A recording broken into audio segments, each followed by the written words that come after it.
kawan-kawan, saya dari Universitas Bengkulu dari Prodi Pendidikan Biologi. Hari ini saya akan menjelaskan sebuah materi dari Psikologi Pendidikan dengan judul Perbedaan Individual dan Kebutuhan Memperoleh Pendidikan.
Perbedaan individual dan memperoleh pendidikan khusus. Sesungguhnya dalam setiap kelompok terdapat perbedaan individu atau individual differences, yaitu perbedaan kemampuan, kognitif, kepribadian, keterampilan fisik, dan lain sebagainya. Perbedaan individual biasanya akan kita jumpai dari setiap interaksi antara pengaruh keturunan dan pengaruh lingkungan secara bersamaan, yang akhirnya menghasilkan manusia yang neurologis, menentukan kadar berbagai hormon, dan lain sebagainya.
Inteligensi satu bersifat adaptif, artinya dapat digunakan secara fleksibel untuk merespon berbagai situasi dan masalah yang dihadapi.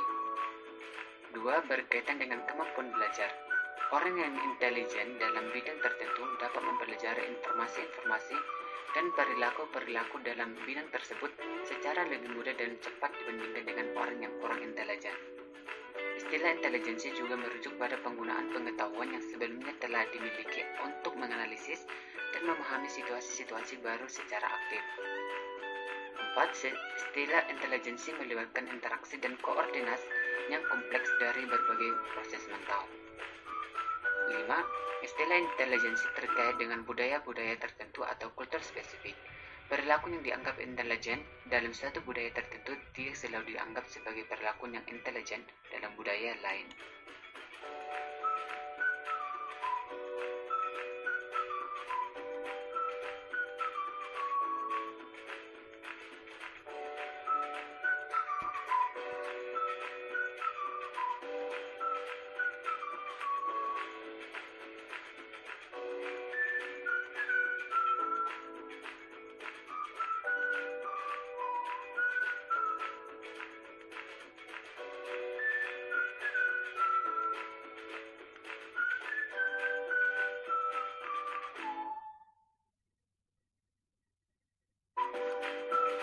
Semakin besar pengetahuan oleh siswa mengenali lingkungannya dan tugas-tugas yang harus dikerjakan, semakin besar kemungkinan mereka untuk berperilaku intelijen. Dengan demikian, intelijensi tidak mesti bersifat permanen atau merupakan karakteristik yang tidak berubah. Intelijensi dapat dimodifikasi melalui pengalaman dan belajar. Perspektif teoritis tentang intelijensi. Beberapa psikolog berpendapat bahwa intelijensi adalah suatu kemampuan tunggal dan umum yang dimiliki seseorang dalam taraf yang berbeda-beda dan diterapkan ke berbagai jenis tugas. Menurut Charles Perman awal tahun 1900-an, pada tahun 1904 sampai 1927, dia berpendapat bahwa intelijensi terdiri dari A. Kemampuan bernalar yang sifatnya alamiah dan tunggal atau faktor umum atau general faktor yang digunakan untuk menyelesaikan berbagai tugas. B. Sejumlah kemampuan khusus atau faktor-faktor spesifik atau specific factor yang digunakan untuk menyelesaikan tugas-tugas spesifik.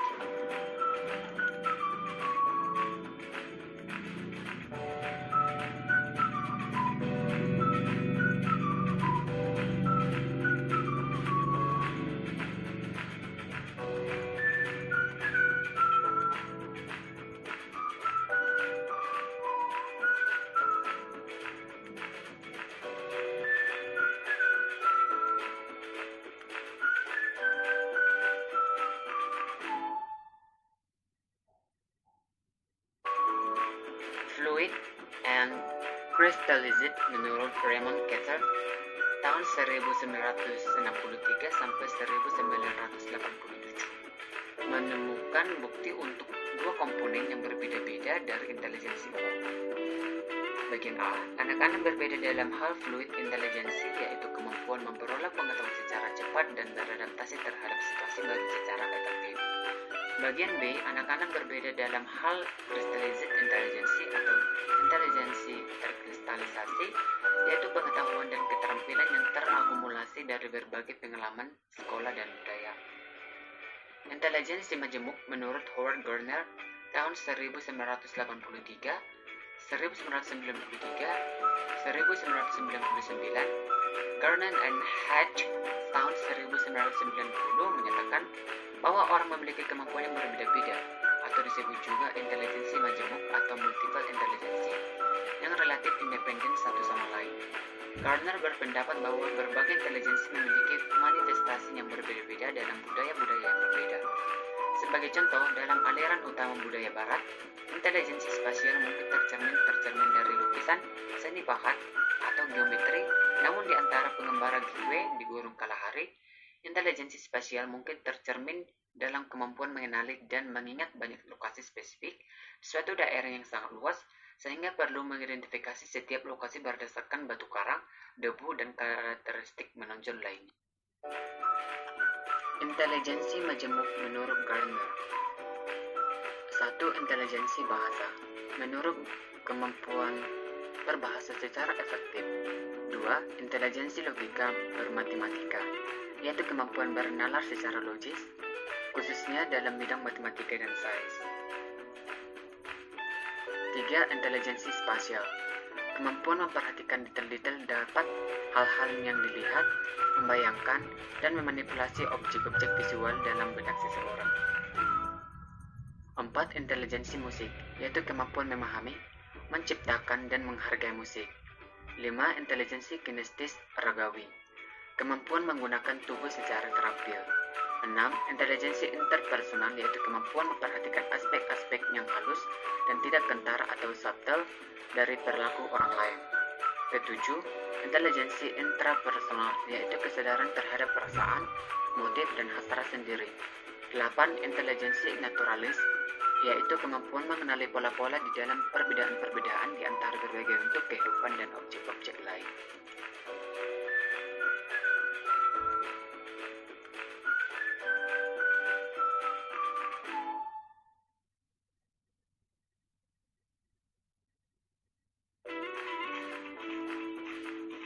Traits Theory menurut Robert Sternberg menyatakan bahwa orang dapat lebih atau kurang intelijen dalam 3 bidang yang berbeda. Intelijensi analitis atau analytical intelligence melibatkan kemampuan memahami, menganalisis, membedakan, dan mengevaluasi jenis-jenis informasi dan persoalan-persoalan yang biasanya ditemukan dalam lingkungan akademik dan tes-tes intelijensi. Perilaku yang intelijen melibatkan interaksi faktor yang bervariasi dari peristiwa yang satu ke peristiwa lain. A. Konteks lingkungan di mana perilaku muncul. Intelijensi melibatkan adaptasi. Adaptasi yang maksud adalah seperti 1. Memodifikasi respons agar dapat menghadapi secara sukses kondisi-kondisi lingkungan yang spesifik. 2. Memodifikasi lingkungan agar lebih sesuai dengan kekuatan dan kebutuhan seseorang. Ketiga, menyeleksi lingkungan alternatif lebih kondusif atau mencapai keberhasilan. B. Cara melibatkan pengalaman sebelumnya untuk mengerjakan tugas tertentu. Dalam mengeneralisasikan pengalaman-pengalaman sebelumnya, secara tepat meningkatkan kemampuan mereka untuk beradaptasi secara tepat dan mengatasi tantangan-tantangan baru. C. Peran proses kognitif. Proses yang terlibat dalam perilaku intelijen antara lain menafsirkan situasi-situasi baru secara adaptif, memisahkan informasi yang penting dari detail-detail yang tidak penting, mengidentifikasi berbagai kemungkinan strategi pemecahan masalah, menemukan kaitan di antara gagasan-gagasan yang tampaknya tidak berkaitan, menggunakan umpan balik secara efektif. D. Distributed intelligence menyatakan bahwa inteligensi adalah sesuatu yang dilakukan seseorang dengan bantuan minimal atau bahkan tanpa bantuan sama sekali dari orang lain di sekitar mereka.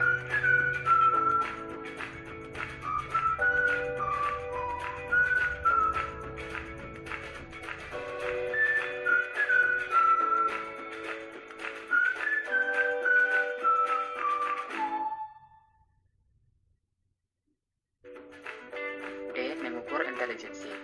Proses yang dilakukan dalam intelijensi ini adalah dengan menguji kemampuan seseorang anak yang merasa tidak mendapatkan manfaat dari apa yang dia pelajari. Artinya, anak ini memerlukan pendidikan khusus. F. IQ dan prestasi sekolah.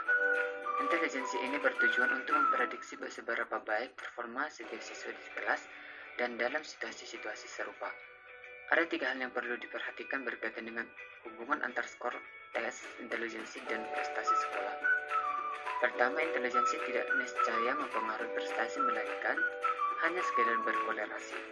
Kedua, hubungan antara skor-skor IQ dan prestasi tidaklah sempurna, terdapat banyak perkecualian. 3. Skor IQ bisa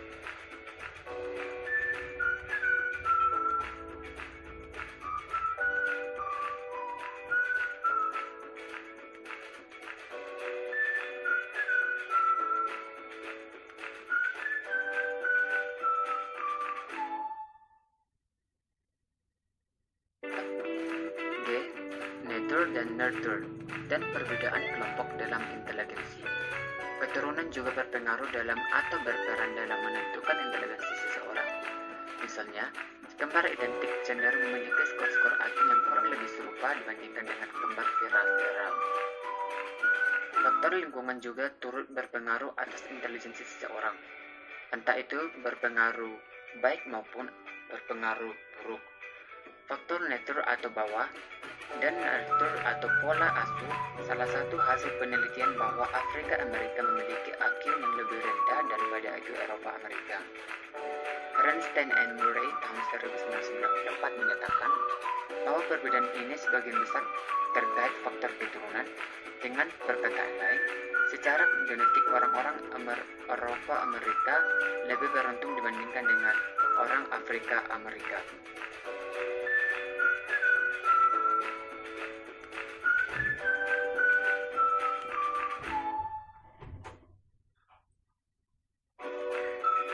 Cara menyikapi skor intelijensi dan IQ. 1. Sediakan lingkungan yang dapat mendukung pertumbuhan intelektual dan perilaku intelijen. 2. Anggaplah tes-tes intelijensi sebagai suatu bentuk pengukuran yang berguna namun tidak sempurna. Ada beberapa keterbatasan tes intelijensi yang perlu disadari antara lain. Jenis-jenis tes yang berbeda dapat memberikan skor-skor yang berbeda. Performa seorang siswa di setiap tes pasti dipengaruhi oleh berbagai faktor yang bersifat sesaat, seperti kesehatan secara umum, suasana hati, waktu pengambilan tes, gangguan lingkungan, dan lain sebagainya. Faktor-faktor tersebut secara khusus mempengaruhi anak-anak yang cenderung memiliki tingkat energi yang lebih tinggi, rentang perhatian yang pendek, dan kurang dapat duduk diam selama lebih dari beberapa menit. Item-item tes biasanya berfokus pada keterampilan-keterampilan yang penting dalam arus utama budaya barat atau bias barat, khususnya dalam setting sekolah. Dengan demikian, bisa saja terjadi bahwa keterampilan-keterampilan lain yang mungkin lebih bernilai di konteks atau budaya lain tidak terakomodasi dalam tes itu. Kadangkala siswa kurang terbiasa dengan tugas yang diberikan. Ketiga, gunakan pengukuran yang lebih terfokus ketika Anda ingin menilai kemampuan spesifik. 4. Carilah perilaku yang memperlihatkan talenta yang luar biasa dalam konteks budaya siswa. 5. Ingatlah bahwa terdapat banyak faktor yang juga mempengaruhi prestasi siswa di kelas. Gaya kognitif dan diskursus. Terdapat dua dimensi gaya kognitif yang agaknya memiliki dampak. Satu, pemrosesan analitik versus pemrosesan holistik. Beberapa siswa cenderung memilih stimulus-stimulus dan tugas-tugas baru ke dalam bagian-bagian atau pendekatan analitik. Sementara beberapa siswa lainnya cenderung memandangnya terutama sebagai keseluruhan yang terintegrasi dan tidak dapat dipisahkan satu sama lain. Secara keseluruhan, pendekatan analitik agaknya lebih bermanfaat dalam kegiatan belajar sekolah, meskipun hasil penelitian tidak sepenuhnya mendukung hal tersebut. Sebagian besar siswa lambat laun semakin analitik seiring meningkatnya usia mereka.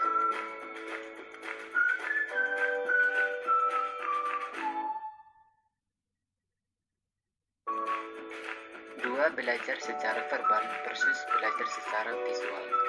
Ada dua tipe siswa dalam belajar. Seorang siswa bisa lebih mudah menanggapi jika diraihkan dengan kata-kata, dan ada siswa yang jika menggunakan gambar. Disposisi-disposisi yang produktif yang telah diidentifikasi oleh para peneliti. Pertama, mencari stimulasi atau stimulation seeking. Memiliki keinginan yang sangat besar untuk berinteraksi dengan lingkungan fisik dan lingkungan sosialnya. Kedua, kebutuhan akan tantangan atau need for cognition, yaitu selalu mencari dan terlibat dalam tugas-tugas kognitif yang menantang. Ketiga, berpikir kritis atau critical thinking, yaitu konsisten mengevaluasi informasi atau argumen atau ketepatan, logika, kredibilitas, alih-alih menerimanya begitu saja. Keempat, berpikiran terbuka atau open-mindedness, bersedia mempertimbangkan berbagai perspektif alternatif dan sumber-sumber bukti yang banyak secara tidak terburu-buru membuat kesimpulan.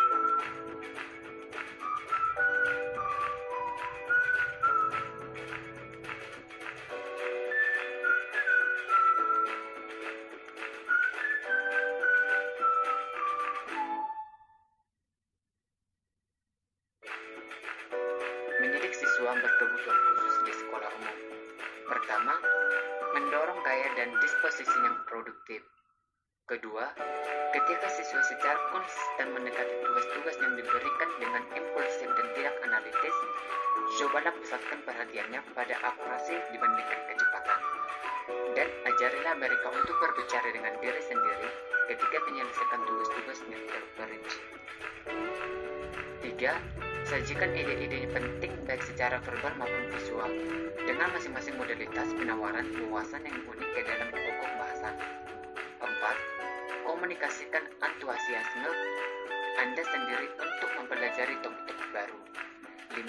Berikan contoh tentang berpikiran terbuka terhadap berbagai sudut pandang dan kesediaan menunda membuat keputusan sampai semua fakta lengkap.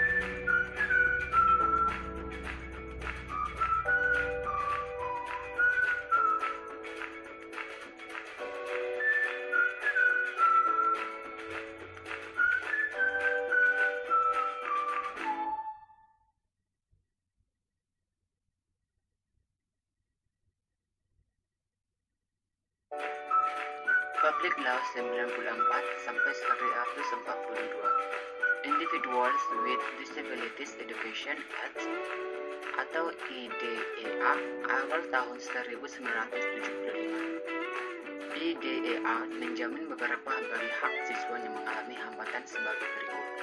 Pertama, bebas memperoleh pendidikan yang sesuai. Semua siswa yang mengalami hambatan berhak untuk mengikuti program pendidikan yang secara khusus dirancang untuk memenuhi kebutuhan mereka yang unik. Kedua, menjalani evaluasi yang fair dan tidak diskriminatif. Contohnya, semua tes harus dijalankan dengan menggunakan bahasa utama siswa. Ketiga, memperoleh pendidikan dalam suasana yang tidak mengekang. Artinya, mereka ditempatkan dalam suasana yang tidak mengekang atau less restrictive environment. Suatu lingkungan pendidikan yang paling khas dan standar, yang disertai bantuan tambahan dan layanan dukungan yang memadai, dapat memenuhi kebutuhan mereka. 4. Memperhatikan kekhususan setiap individu program pendidikan. Kelima, menghargai hak asasi.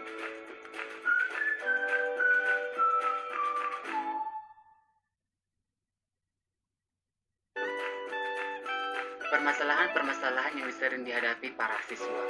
Pertama, kategori-kategori umum dan khusus siswa berkebutuhan khusus.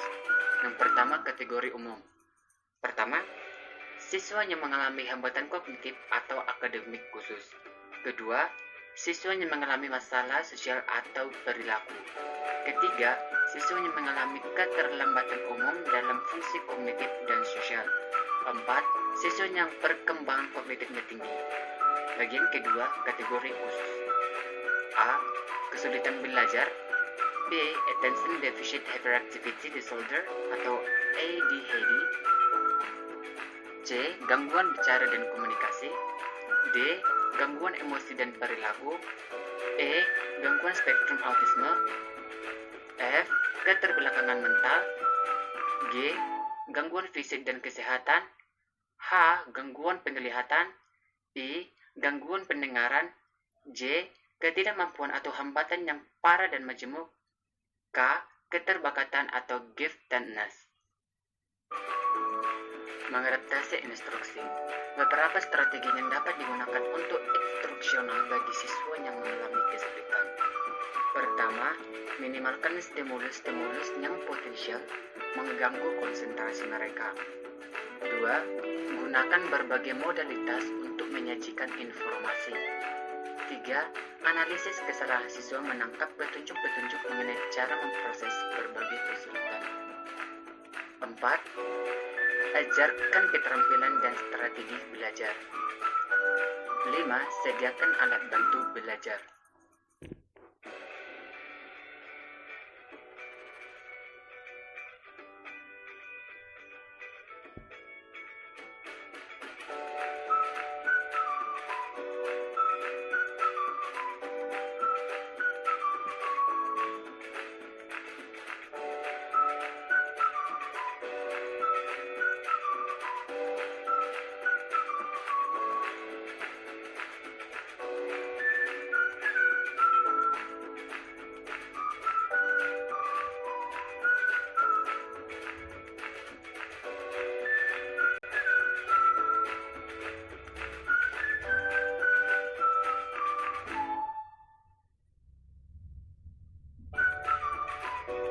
Attention Deficit Hyperactivity Disorder atau ADHD. Siswa yang mengalami ADHD biasanya akan memperlihatkan kekurangan yang luar biasa dalam area-area ini. Berikut kriteria-kriteria yang mendukung. Pertama, tidak perhatian atau inattention. 2. Hyperactive atau hyperactivity. 3. Impulsif atau impulsivity, dan lain-lain. Mengadaptasi instruksi. Beberapa saran yang membantu siswa yang mengalami ADHD. Pertama, modifikasi jadwal dan lingkungan kerja siswa. 2. Ajarkan strategi mempertahankan atensi atau perhatian. 3. Berikan wadah bagi mereka untuk menyalurkan energinya yang berlebihan. 4. Bantulah siswa yang mengelola dan menggunakan waktunya secara efektif.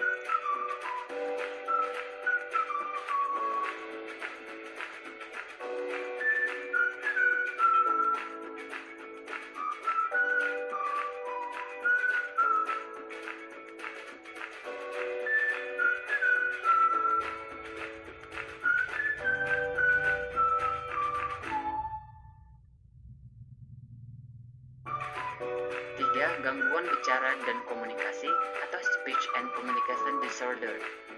Gangguan ini adalah sebuah gangguan dalam bahasa lisan dan pemahaman bacaan yang secara signifikan mengganggu performa siswa di kelas.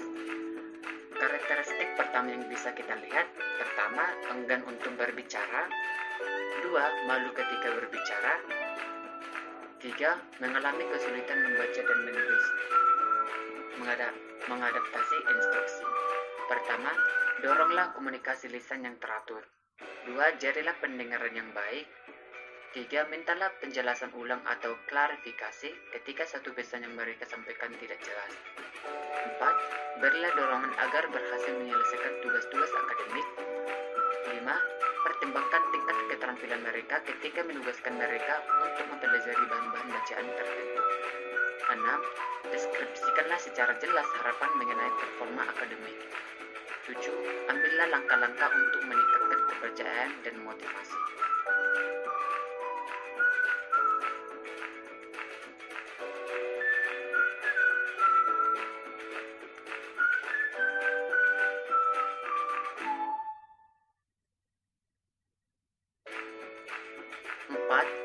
Siswa yang mengalami masalah sosial atau perilaku. Gangguan emosi dan perilaku atau emotional and behavior disorder. Simptom-simptom dari gangguan emosi dan perilaku biasanya dapat digolongkan menjadi dua kategori besar. Pertama adalah externalizing behaviors atau perilaku keluar, yaitu memiliki pengaruh langsung ataupun tidak langsung terhadap orang lain. Contoh, agresi, suka melawan, dan mencuri. Kedua adalah internalizing behavior atau perilaku ke dalam, yaitu terutama mengganggu siswa yang mengalami gangguan ini. Contoh, kecemasan dan depresi yang parah, menarik diri dari sosial. Mengadaptasi instruksi. Pertama, berikan minat terhadap kebaikan dan kemajuan siswa. 2. Buatlah aktivitas kelas yang relevan dengan minat siswa. 3. Berikanlah kepada siswa pengertian bahwa mereka memiliki kendali atas situasi-situasi yang mereka alami. 4. Waspadalah tanda-tanda kemungkinan siswa berencana untuk melakukan bunuh diri.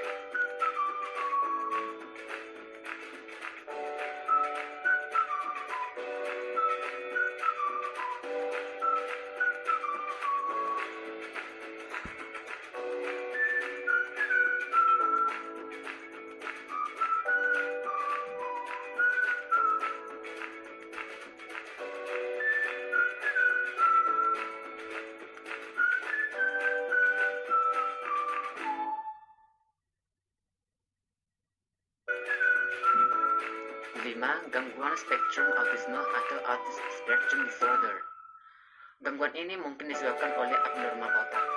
Banyak anak yang mengalami gangguan ini lebih memilih untuk menyendiri dan membentuk kelekatan emosional yang lemah atau bahkan sama sekali tidak dengan orang lain. Karakteristik lain, adanya perilaku repetitif, seringkali berperilaku yang aneh dan yang jarang dijumpai di antara teman-teman seusianya. Mengadaptasi instruksi. Pertama, maksimalkan prediktibilitas dalam penataan kelas dan jadwal mingguan. 2. Gunakan pendekatan visual dalam proses belajar mengajar. 3. Tekankan berulang kali pentingnya berperilaku sopan di kelas. 4. Kembangkan kognisi sosial dan keterampilan interpersonal yang efektif. 5. Tetap gigih dan sabar dan arahkan usaha Anda pada perbaikan yang perlahan alih-alih kesuksesan dalam sekejap.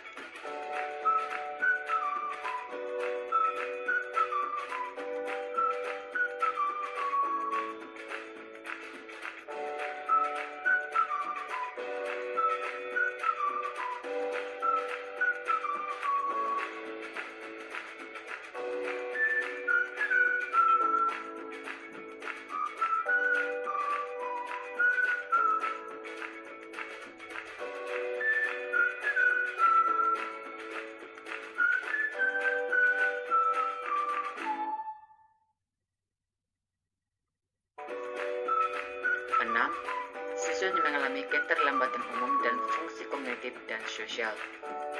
Siswa yang mengalami kesulitan yang berat dapat diidentifikasi menganggap keterbelakangan mental atau mental retardation. dengan memperlihatkan keterlambatan yang signifikan sebagai besar aspek perkembangan kognitif dan sosialnya.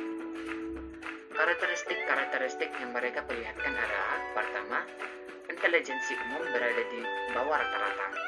Siswa yang mengalami gangguan ini memiliki kemampuan belajar yang lambat dan secara konsisten menunjukkan prestasi yang rendah di semua mata pelajaran.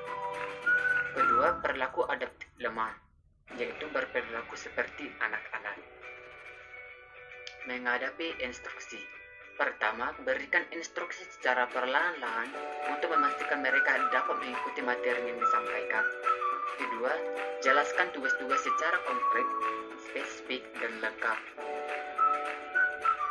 Tiga, gunakan scaffolding yang memadai untuk mendorong perhatian dan proses-proses kognitif efektif yang lain. Empat, masukkan keterampilan kejuruan dan keterampilan hidup yang umum ke dalam kurikulum.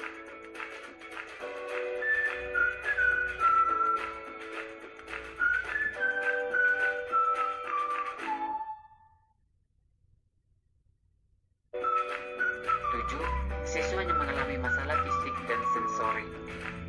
Gangguan fisik dan kesehatan atau physical and health impairments adalah kondisi fisik atau medis yang biasanya dalam jangka panjang yang mengganggu performa di sekolah sedemikian rupa sehingga dibutuhkan cara mengajar, bahan ajar, perlengkapan atau fasilitas tertentu yang khusus.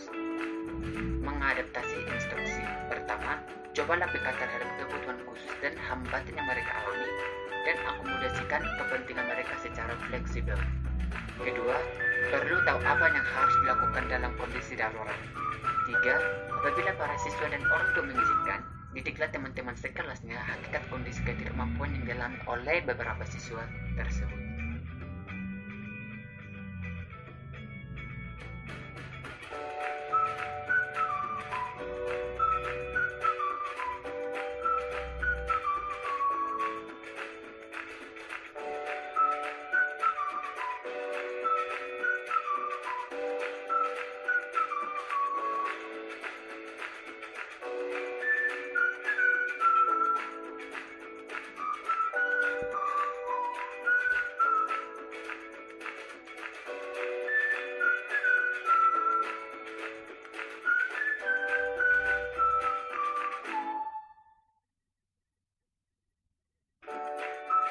Gangguan visual. Siswa yang mengalami gangguan visual atau visual impairments mengalami multifungsi di mata atau di saraf optik yang menghambat mereka melihat secara normal meskipun menggunakan kacamata. Mengadaptasi instruksi. 1. Perkenalkan siswa tata ruang dan tata letak ruang kelas. Kedua, gunakan materi-materi visual dengan warna yang kontras. 3. Andalkan modalitas-modalitas lain. 4. Berikan waktu ekstra untuk belajar dan memperlihatkan performa.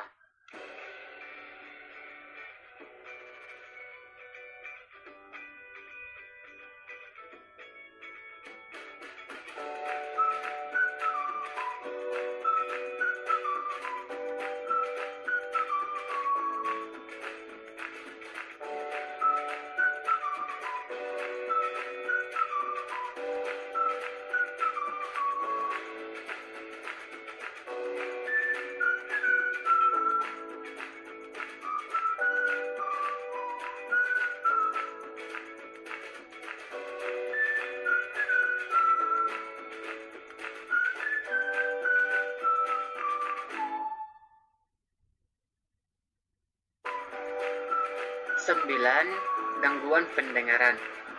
Siswa yang kehilangan pendengaran atau hearing loss mengalami malfungsi telinga atau saraf-saraf terkait yang mengganggu persepsi terhadap suara dalam rentang frekuensi cara orang normal. Menghadapi instruksi. Pertama, minimalkan kebisingan yang tidak perlu. Kedua, lengkapi presentasi auditori dengan informasi visual dan aktivitas konkret. Ketiga, berbicaralah dengan cara-cara sedemikian rupa sehingga membantu siswa mendengar dan mampu membaca gerak bibir. Keempat, ajarlah American Sign Language dan pengajaran dengan jari ke siswa lainnya.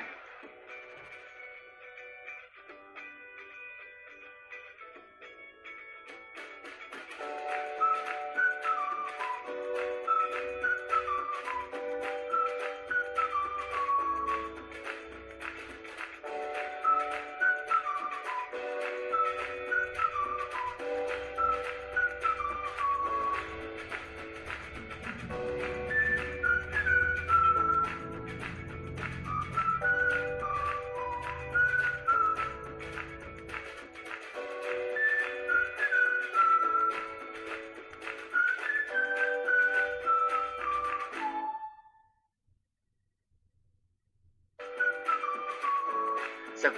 Hambatan yang parah dan majemuk. Siswa yang mengalami hambatan yang parah dan majemuk atau severe and multiple disabilities mengalami 2 atau lebih hambatan sebagaimana telah dideskripsikan sebelumnya dan perlu melakukan adaptasi yang ekstra keras serta layanan yang sangat khusus agar dapat mengikuti suatu program pendidikan. Mengadaptasi instruksi. Pertama, ajarkan perilaku dan keterampilan yang sangat penting bagi kebaikan umum siswa dan keberhasilannya di kelas.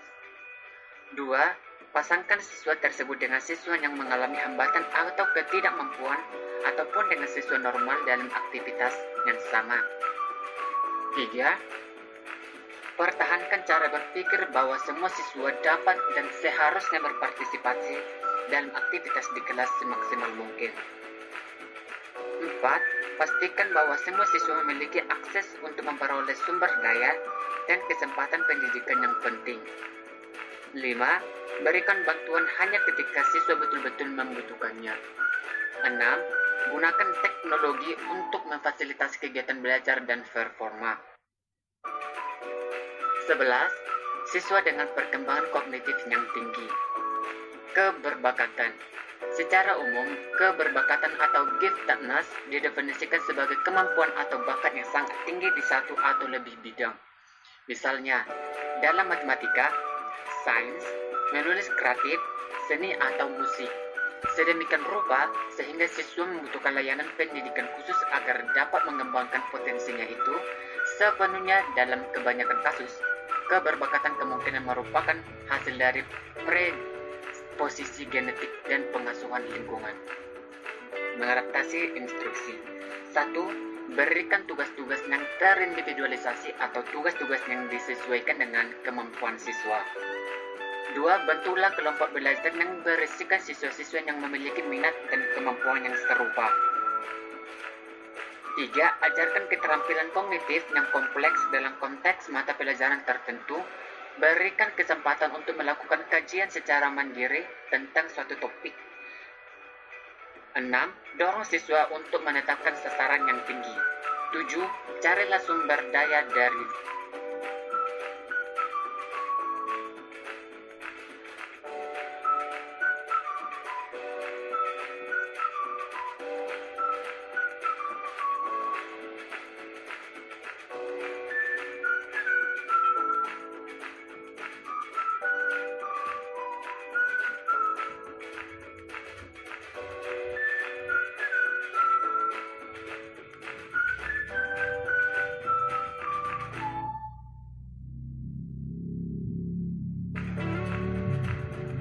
mempertimbangkan keberagaman ketika mengidentifikasi dan menangani kebutuhan-kebutuhan khusus.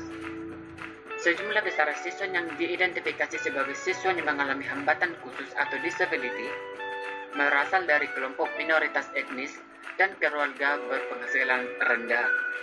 Banyak siswa yang berasal dari kelompok minoritas mungkin tidak diidentifikasi menjadi sebagai seorang siswa berbakat ketika mereka diukur dengan menggunakan tes intelijensi yang sudah terstandarisasi, karena banyak dari mereka jarang melihat alat itu tersebut. Berikut ini contoh-contoh traits. 1. Kemampuan belajar cepat dari kemampuan. 2. Keterampilan komunikasi yang luar biasa, misalnya artikulasi mantap dan kekayaan berbahasa. 3. Orisinalitas dan kreativitas dalam berpikir dan memecahkan masalah. 4. Kemampuan mengeneralisasikan konsep-konsep dan gagasan-gagasan ke situasi baru yang tampaknya tidak berkaitan.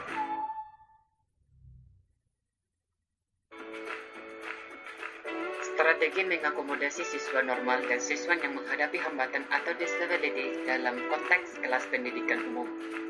Pertama, kumpulkan sebanyak mungkin informasi mengenai setiap siswa. 2. Cara mengajar hendaknya disesuaikan dengan karakteristik dan kebutuhan masing-masing siswa, baik yang berkebutuhan khusus maupun siswa yang berkebutuhan normal. 3. Bersikaplah fleksibel ketika mengajar. 4. Peganglah harapan yang sama terhadap siswa-siswa yang mengalami hambatan, sebagaimana juga terhadap siswa-siswa yang normal, kecuali ada alasan untuk tidak bersikap seperti itu. 5. Identifikasi dan ajarkan pengetahuan dan keterampilan prasyarat yang mungkin belum diperoleh siswa karena hambatan khusus tertentu. 6. Berkonsultasi dan bekerjasamalah dengan para spesialisasi. 7. Berkomunikasilah secara teratur dengan orang tua siswa. 8. Libatkan siswa dalam hambatan rencana dan dalam pengambilan keputusan. 9. Tetaplah buka mata terhadap siswa-siswa yang mungkin membutuhkan atau memenuhi kualifikasi untuk mendapatkan pelayanan khusus. Oke, baik. Sekian untuk materi untuk hari ini. Saya rasa itu saja materi yang bisa kita bahas untuk hari ini. Jika ada kesalahan, saya mohon maaf dan bisa diberi saran ditulis di kolom komentar.